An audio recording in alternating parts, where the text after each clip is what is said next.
Hello, and welcome to the Content Engine. In order to thrive in today's content-driven world, we believe that every company needs to become a media company. And so the goal of this show is to teach you the mindset, strategies, and tools so that you can build your own content empire. Today's guest on the show is Nick Alter. He founded Alter Endeavors around 7 years ago. Started off as a social consultancy that helped in the healthcare space as well as commercial real estate. Around 4 years ago, they grew into a full-service digital communications agency, helping a broad range of clients, including startups, entrepreneurs, consultants, e-commerce businesses, and many more. And their goal is to help businesses convert and to help them grow through innovative marketing techniques. So tell us a little bit about who you are and what you do with Alter Endeavors. Sure. So about 7 years ago, as you said, I got started in this business as a social media consultant, kind of as things were really starting to, actually it's more like probably like 8 or 9 years ago that I actually started doing that stuff, but I actually started at my own company about 7 years ago. And just had the opportunity to start working with just a broad range of different kinds of folks, trying to understand how to bring social media and translate their branding, their marketing, and the shifting landscape of marketing as we know it, that it's just changed so dramatically, so radically in just a short amount of time. Mm-hmm. So there was just an opportunity and availability to help work through that with them and actually start creating the growth factors that came with that kind of evolution of the landscape, that changing landscape, if that makes sense. Excellent. So how do you define the scope of a digital ecosystem? What are the components, and how should a brand approach thinking from an ecosystem perspective? Sure. So digital ecosystem, the idea behind it is it's all the different components that make up basically your success from a branding standpoint, your growth standpoint, the things that are going to position you to not only be discovered, but then actually when people, once they discover you, then leading them along a path that then takes them to some kind of conversion that you set forth. So actually establishing goals, establishing your voice, your message, all those different assets and elements, and then from there knowing that what needs to happen with those audiences that you define through that, what it is your purpose is as a brand, whatever your voice is, and taking that and then saying, okay, here's the journey I want them to go down in order for them to get to where I want them to go as a brand or as a company, as of whatever it is that you're trying to tout them to do. So it's really creating that full journey from like beginning to end and knowing how to approach it based on the essence of who you are as a company. Right, exactly. And it always starts with, whenever we sit down with somebody at the very beginning and they're trying to understand exactly how to create that ecosystem, we always take them through a process. We would start with goals. What is it that you're trying to accomplish? What is it you're trying to, and that could be, what are you trying to sell? Or what are you trying to convert? What are you trying to get them to do? It could be building that email list. It could be, or the email list might be basically a tool or a modality to get them to whatever it is you're trying to get them to do, right? Or that could be the end result. Let's say it is you're an author, you're trying to sell books, or you're trying to get speaking engagements, or you're trying to establish yourself as an authority in a specific area or market. So we identify what those goals are first, mm-hmm. and then from there, then we start establishing, okay, what are the audiences? All right, who is it you're trying to speak to? Let's paint a picture of what those people look like. And then let's talk about your identity. Let's talk about your brand. Let's talk about, I keep using the word voice, but quite literally, what is it that you sound like, both, in all of your content across the board. So it's establishing that, but then tying all of that into the practical elements, the actual things that you're doing day to day, that once creating the content, if mm-hmm. you will, that's around that brand, that voice, and then creating distribution models and management models to that content that you're developing. That's one thing I've noticed is that often a company will have a very well-defined brand voice, and yet there's a disconnect between their brand and the day-to-day content that they're creating. Maybe they have a strong set of values that are up on the wall and they have a brand story, but it's not translating into the articles and into the copy and into the videos and the content that they're creating. Do you have any advice on helping to create a stronger connection between yeah. brand and content? So one thing that we do, and something that we offer, but something that we always tell people to get done, is create a roadmap. Create strategy, but actually put it into a organized, definable roadmap. And so what we use, or something that we've developed over the years, is something called branding Bibles. So meaning that we actually have these literal documents, if you will, PDFs, where we actually lay out the core values, but then we actually identify audiences, we identify conversations, putting in the different silos, right? So kind of how those values match with real world people and situations. Right. So so the idea is that, sure, you've got the theoretical about, brand. A lot of times, brand and large part of voice, it's almost theoretical if you think about it, right? And so what you have to do is you have to figure out how to translate that into the practical. And so in order to do that, you have to create, again, it's creating that map. It's almost like the idea is saying, okay, I've got basically the color blue. How do I take the color blue and how do I describe it in a way that somebody that can't see the color blue actually understands, right? It's that same idea. That's kind of an old analogy that people use for when they're trying to describe the color blue to blind people. And it's kind of like, how do you do that? It's kind of the same way with a brand in a way. So again, with like a branding Bible, the idea behind a branding Bible is just that it creates that roadmap for a brand to actually say, here's the theoretical and turning it into the practical, right? So the idea behind having, like, it's in a lot of respects, it's kind of like painting a picture, or as an artist, in some respects, they kind of say, okay, what is it that I'm trying to evoke or communicate or purvey, if you will, and how do I take that and turn that into something that visually will speak to other people in a way that they're going to say, wow, yeah, I totally get that. That really speaks to me. So, as an artist, you're kind of like, okay, so, and there's a lot of theory. Artists, they deal with a lot of the theoretical side of things, and they're trying to translate that into a practical, for lack of a better term, modality that actually allows them to, show people what it is that they're thinking or what they're trying to communicate in a way. And so it's in a lot of respects, it's kind of like that, but obviously a lot more, it needs to be a lot more focused. It needs to be a lot less up to interpretation. And so therefore you create a roadmap. You use that branding Bible to create that roadmap to say, okay, this is our identity, this is our voice, this is who we're trying to reach and communicate with, and then this is what we're trying to get them to do, and then we say, okay, and here's all of our values and everything like that, and then you lay that out by saying, in this branding Bible, saying, here's all the different silos, here's all the different people we're speaking to, here's all the, actually drawing out each individual person, that kind of information. Here's your pitch scripts, here's your persuasion tactics. And there's a guy that works with me, his name's Dan French. He actually talks a lot about persuasion tactics and the rhetoric that goes into that. This the ethos, the pathos, the logos, all that fun stuff. But actually having all of that packaged in such a way to say, okay, what are the actual phrases that we want to use? What are the actual words that actually go into that? And then, because that also will translate, and then that translates to graphics as well. It should actually, within a branding Bible, you should also have, what are your aesthetics? What is it like? What are the colors that you use? What are the textures? What are the photo treatments? What are the kinds of photos that you use? And the thing is like you translate that into real-world practical experience or implementation, and what happens is it becomes a much more focused process, defined process.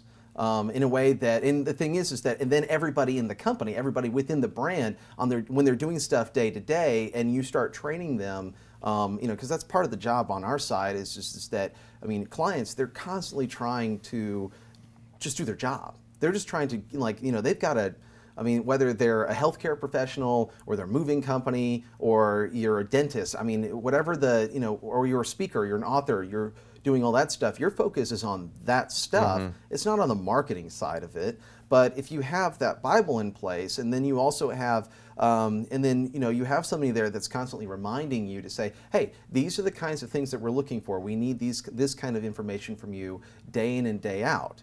And, start creating habits around, recording some of your thoughts and some of your expertise from a day-to-day standpoint, with that Bible to help as a filter, as a lens through which everything can be filtered by, then it becomes a lot more manageable, a lot more practical, a lot more actionable and actable, if that makes sense. I love that. Yeah, it creates a language through which to talk. Right. You know, because if you don't, then you're going to end up mixing English and Spanish and French and all this other stuff, and it's just no one's going to be able to really understand you. Right.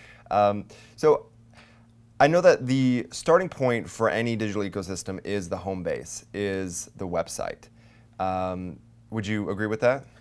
So yes and no. I mean, the idea behind it is that yes, I think that you need to have your own platform. I mean, so there's the idea of earned media, owned media, and rented media spaces. And so we're talking about, I mean, almost think of it like, one example I like to use is like Disney World, right? It's just that Disney World, they've got a hub. They've got hubs for their brand, and their brand is massive, right? But at the same time, though, they have these spaces that they own, and that's everything that they do from a marketing standpoint, everything that you do from a branding and a messaging standpoint. It's all roads that lead back to a space that you control, that you own, because that's where you can actually control the message the most. That's where you can control the conversion flow the most. And I try not to use the word funnel because it drives me crazy.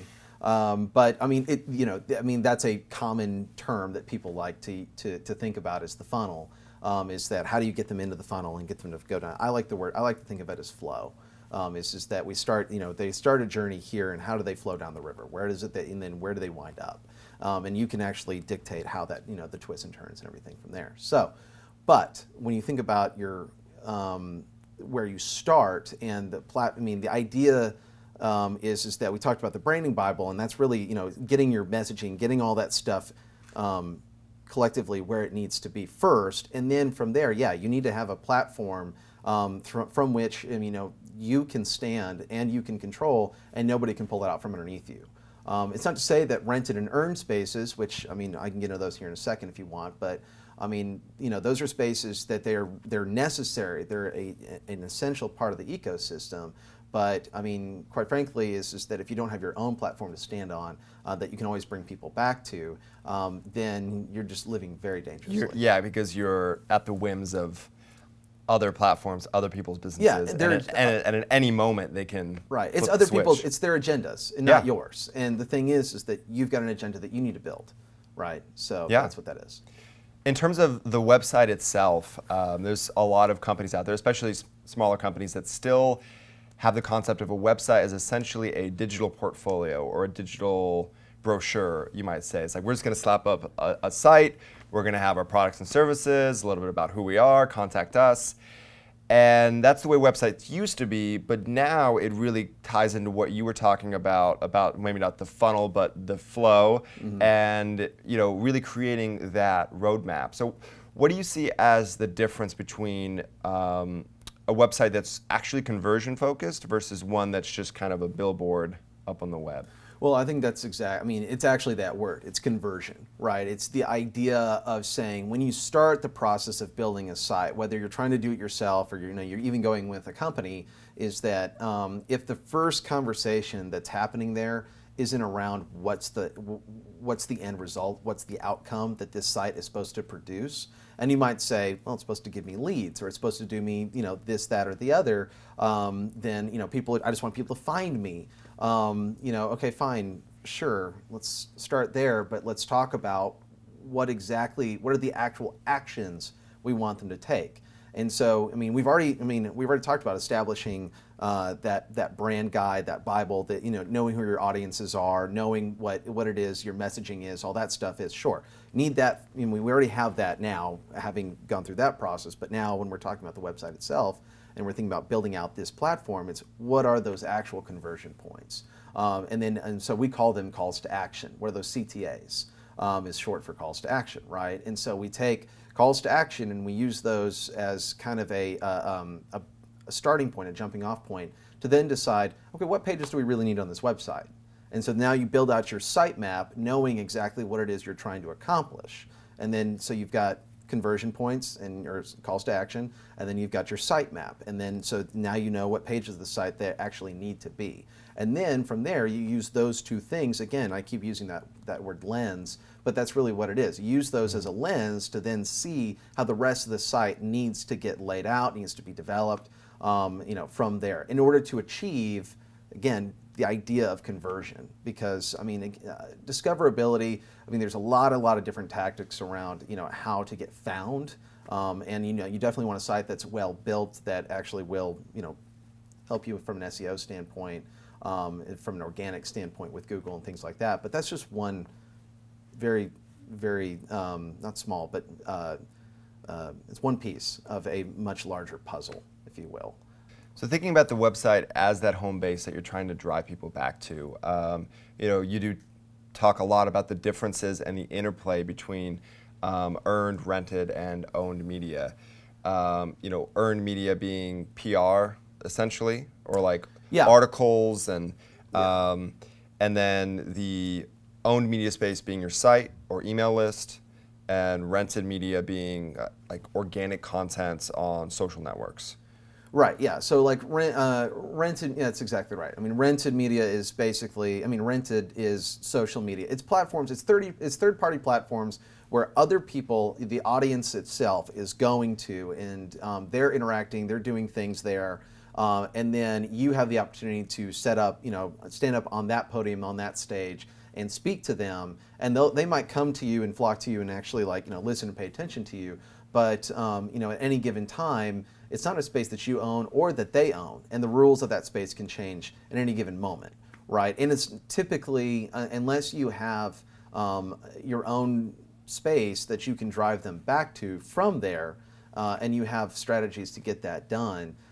Then, I mean, if for any reason that third party decides, never mind, I'm done, or they change the rules or say, you know what, I need money from you, or something like that, then suddenly now, everything you may have built for the last 4 years may have changed dramatically. It's not to say that you couldn't have been very successful during that time, but if you're looking for sustainability, longevity, and brand sustainability is what we call it, then that's a really it's a really dangerous move to just focus on just doing rented, for example, even though it's very effective. Earned, earned is definitely your PR, it's things like that. But another way to describe that is basically it's a platform that somebody else controls, that they're letting you come speak to their audience, and they're lending you their credibility by either advocating you or speaking on letting you speak to their audience or speaking on your behalf to their audience, and lending their credibility to your brand in order for people like, oh yeah, I need to listen to that guy, or I need to listen to what that company has to say, or that nonprofit, or whatever. How do businesses that rely on sites like Google and Facebook to drive a majority of their traffic or their business, how do they start siphoning more of that audience and building that direct relationship in spaces that they own? Yeah, well, I mean, it's not to say, and again, I mean, I don't want to make it sound like that, those things are inconsequential, or that they're something that you don't want to be doing. They're absolutely, you need those things. But something to protect yourself in case something does happen. Right. I mean, and it goes back to whatever your goals initially you set from the outset, saying, I need to build an email list. Like, I mean, there's still so much power in actually having a direct line of communication to somebody via email. Even to this day, there's so much value in being able to not only have somebody's email, but for them to even want you to be sending them something, to that space is really, really important. But I mean, ways that you go about that is just that you create strategies from these rented and earned spaces that that drive them towards your own space. So, for example, like we have Catch Engine, right? We use, and it's becoming more and more popular these days. It's becoming a hotter and hotter topic. Are quizzes. A step up from a survey, if you will, in terms of engagement. It actually creates a much more focused outcome, not only for you, but also for the person taking it. Because they know they're going to get something out of it that says something about themselves. Right. Exactly. So, and that's one strategy that we've invested quite a bit in. We actually built a system called Catch Engine and Catch Engine specifically is built around this idea of quiz marketing or assessment marketing, where you build out the survey, but then you actually put a logic system behind the survey so that it does create this level of interaction that then produces an outcome that they can say, yeah, that actually helps me. Because people, if you're gonna ask them for something, you got to give them something in return. It's economy. And it's the new economy. It's the idea of that. Data obviously is oil, or gas, if you will. It's energy online. Having data, that's the gold online. Is that for companies is to have data. There's a reason why Facebook is so incredibly successful and effective. Unapologetically snag all this data from all these people. Oh yeah, and all these quizzes that people are taking. They're like, "What's your which superhero character are you?" All of that are essentially guised ways to mine more of your data. Right. Exactly. and exactly. You're thinking, "Oh, that's so innocent." No, it's not. Now they know that about you forever. Well, and I was looking at there's a telehealth company we were talking to the other day, and we were doing a whole bunch of research on this, and we saw that there was all these groups that are getting them in telemedicine, which is very much the up and coming side of primary care in a way. And we were looking at all the major players in the area as far as their traffic and things what they were getting, and quizzes. They were like, "Do you have the flu?" And it's 7-question quizzes that they're throwing out there, and it's like some of the most highly trafficked organic listings that you could possibly come up with. Just tons and tons of people flowing through that. And I guarantee you they're getting tens of thousands of responses every month from people saying, and you say, here's 7 questions. Do you have the flu or the sniffles? That's so cool, because essentially you could do the same piece of content as a 7-point article, but by making it interactive and letting people click through and then get an answer, it creates this kind of feedback loop and makes it feel much more, makes them feel engaged in the process. Right. Well, and a really successful example of ours that we have of this type of marketing is a couple ladies. They're absolutely brilliant. Claire Shipman and Katty Kay wrote a book called The Confidence Code a few years back, and so they came to us, and my business partner Rusty Shelton. At the time, he was doing PR with them, and they came to us and said, "Hey, we need to create we need to create a website. We need to, obviously have an owned space, but we need some different marketing tactics in order to really make this thing blow up in a big way." And so I came up with the idea of the confidence quiz with them. It was lead gen. It was, how do we capture all this data from all these people? And they were like, they got so excited about it, and so they went off and they got together with a bunch of scientists, and they put together this assessment or quiz, whatever you want to call it, and they brought it back to me and said, "All right, this is what we want to do." And I said, "No way. It's 60-something questions long. Nobody's going to take this. This is insane." So the next day when they went on, I think Morning Joe or something, they called me and they said, "Hey," and this is, again, you have to remember, our system was just kind of getting rolling and we weren't anticipating this. They're like, "Hey, I think the system's down." And I looked at it and I was like, "Oh no." It went from, they had 0 and all of a sudden they had 25,000 people had taken the assessment. Wow. In a matter of like 15 minutes. And we were seeing hundreds of thousands of people actually hitting that thing on in a matter of months. It's not just somebody that just, it's different than just a survey, because a survey, it's like, oh yeah, let me take those 15 questions in order to get whatever it is I want, and not think about it. The idea is that, yeah, we're actually looking for actual input, actual something of value. And then, the cherry on top is the email address, because that now, and then you ask them, will you join our email list? And now you've got, maybe 100,000 people that have said, yeah, I want to join your email list because this was so interesting and valuable to me. Thank you. So, there's a lot to be said for that. So that's just one way. There's just one method, one tactic in an arsenal of different things that you can do, right? Well, and I know I'm really kind of oversimplifying this, but there's kind of core buckets of different kinds of content, at least how I would define it. There's more conversion-focused content, and then there's more brand-building content. Content that's not necessarily directly related to let's capture the email, Yeah. let's get the next step. So part of the goal of the content engine is to teach how to engage with audiences natively on a website, on social media, that's just native to that platform. That's Right. not really always meant to drive traffic back. What do you see as the balance between content that's meant to grow the brand to just purely give value versus content that's meant to convert? Or is that kind of a arbitrary? If somebody's coming to the site, everything that's on the site, no matter what it's there for, whether it's conversion oriented or it's brand oriented, if you want to create those two distinctions, or if they're one and the same, that can be, that's possible. Right. That's very possible as well, if you really want to think about it. But I would say that what happens is that people, they get too focused on, let's say, conversion. It's buy my book, buy my this, do my this. And like I saw a guy that they do, it was really, really interesting.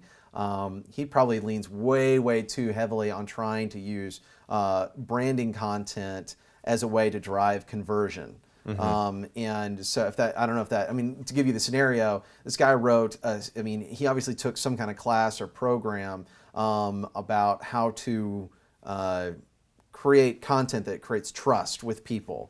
And it's obviously very forced. And he says, get all my free book downloads about everything you need to know about attic insulation.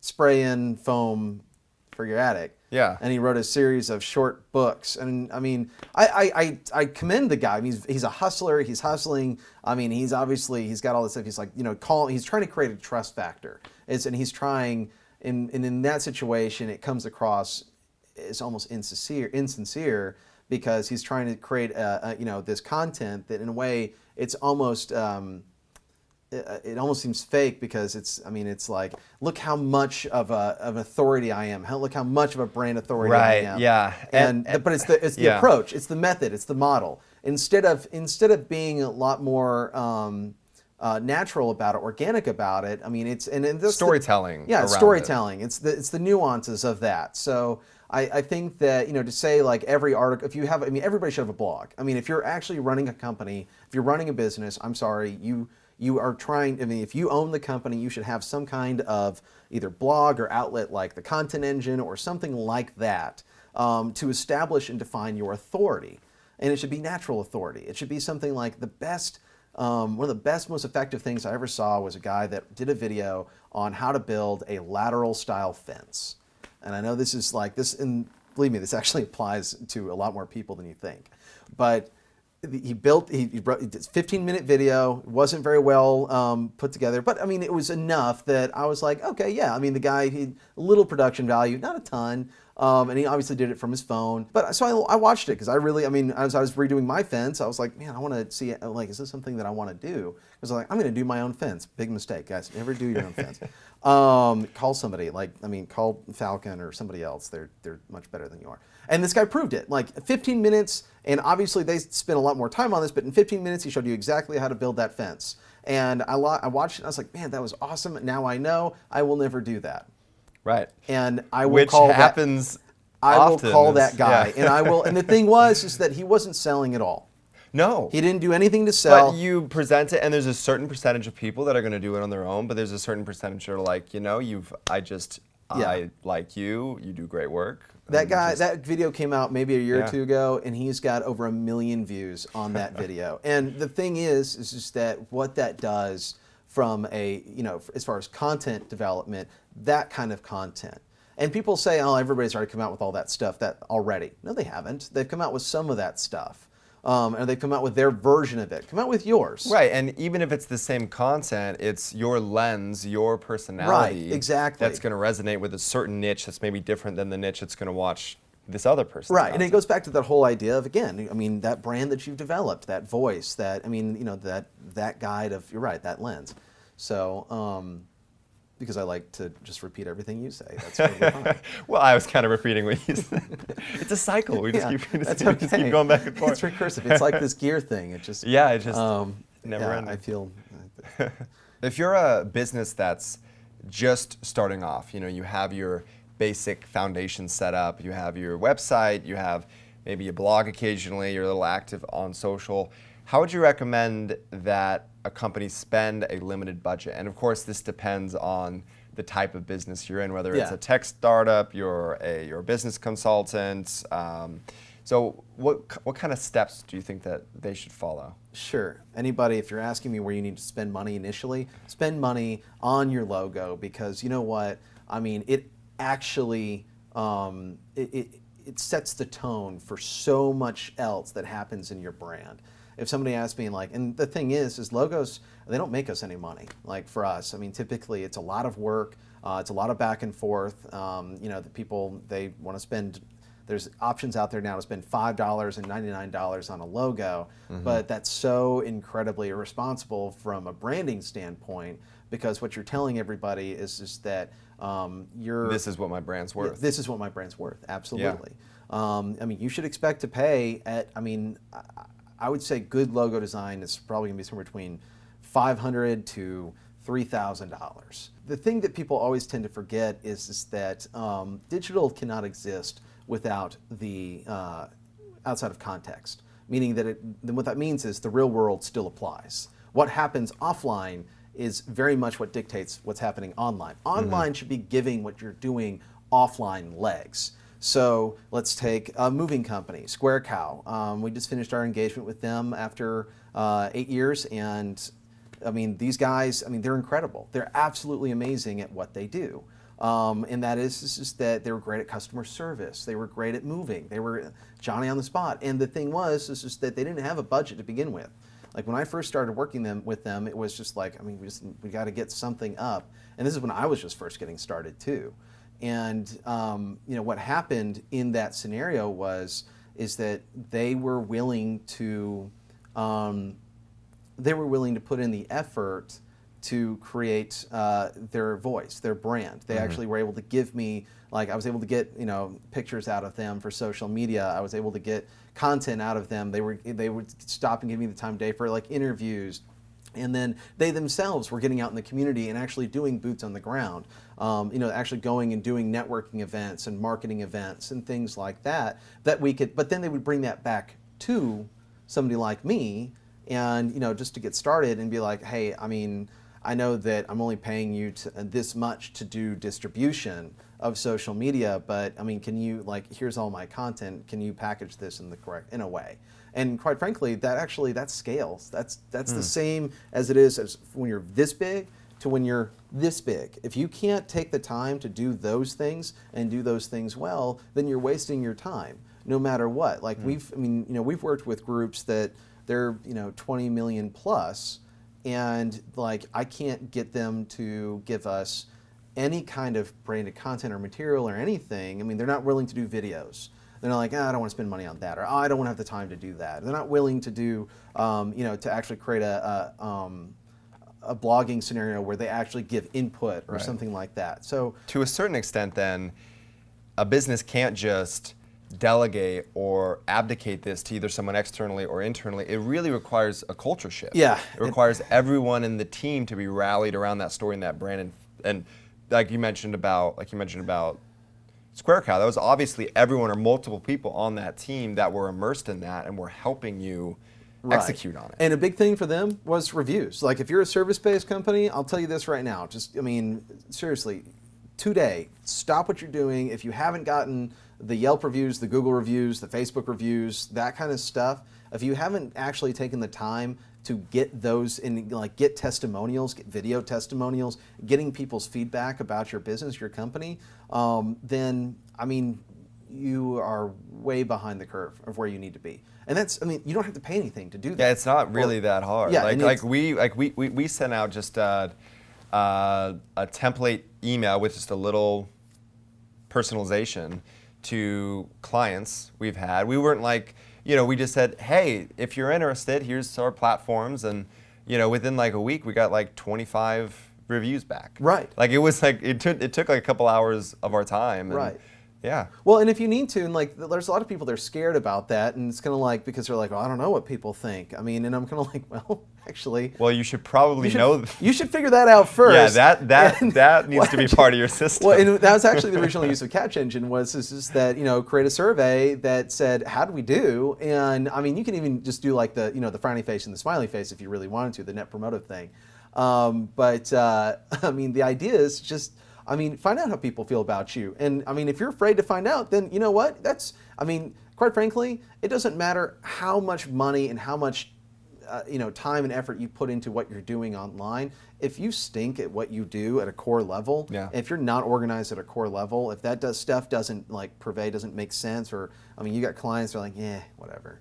I mean, the idea is that the secret sauce to making a successful digital campaign or marketing campaign in general is that you have to celebrate your brand. If you have to sell what you're doing, then you're losing.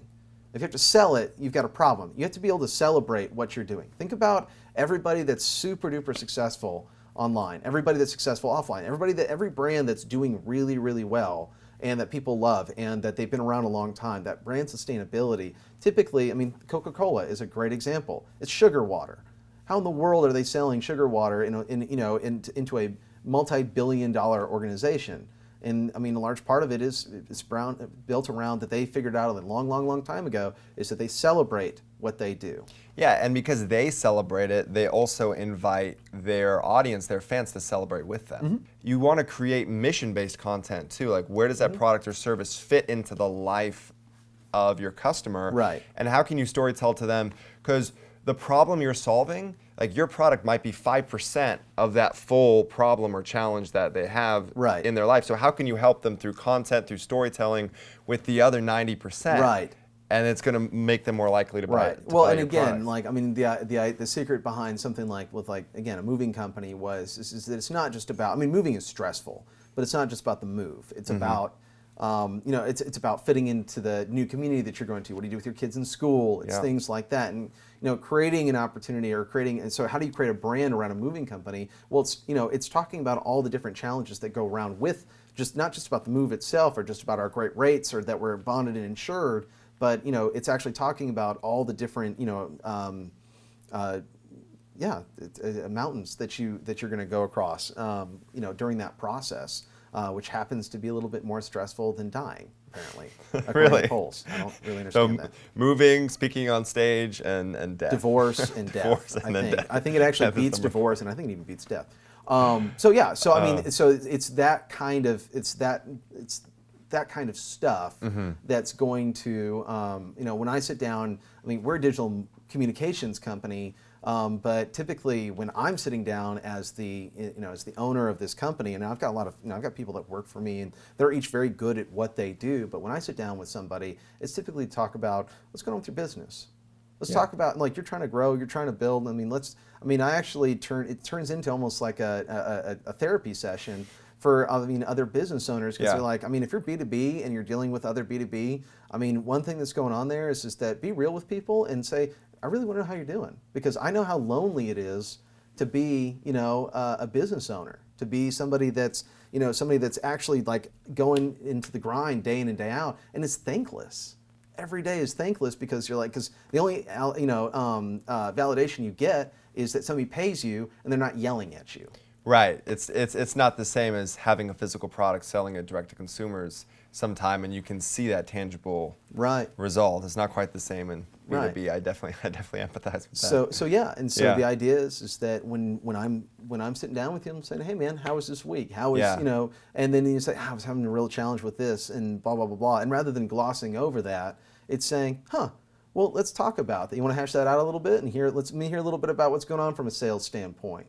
And the thing is that sales since we're growth-oriented, sales very much have to deal with that. They're like, oh man, I had this challenge with this client or this customer, and this is what happened, this is went wrong, this is what I had a problem with my employees, and blah, blah, blah. And there's pieces of that very much apply to things that we do on the digital communications front. So I'm like, all right, cool, let's hash that out a little bit. And why don't you, and if I can help them problem solve, even though that's not something that's going to directly you know, impact my bottom line initially or whatever, I mean, it creates so much more value. That's the kind of value we're looking for. Yeah. That's the level that we're looking for. It's not, the 5 different ways that you can create macaroni art, around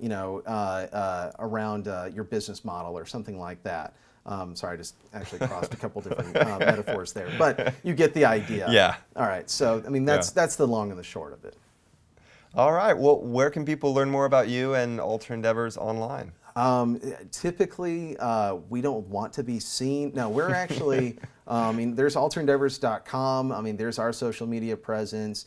But quite frankly, typically what I really like is that, business owners and people that are actually in the trenches doing their thing, I'd love for them to, just give me a call. But you can find them all of our information is on alterendeavors.com. You can go there and do that. But if anybody just ever wants to have a conversation, that's one thing that's a differentiating factor for me, is actually just being available to have that conversation. So you can find my phone number directly on the website and go there. Excellent. Well, thank you so much, Nick, for being on the show. Absolutely, man. Thanks so much. Appreciate it. And thank you for watching. That concludes another episode of The Content Engine. Remember, this is a weekly show, so please remember to subscribe so you're notified when new episodes come out. Thank you again. See you next time.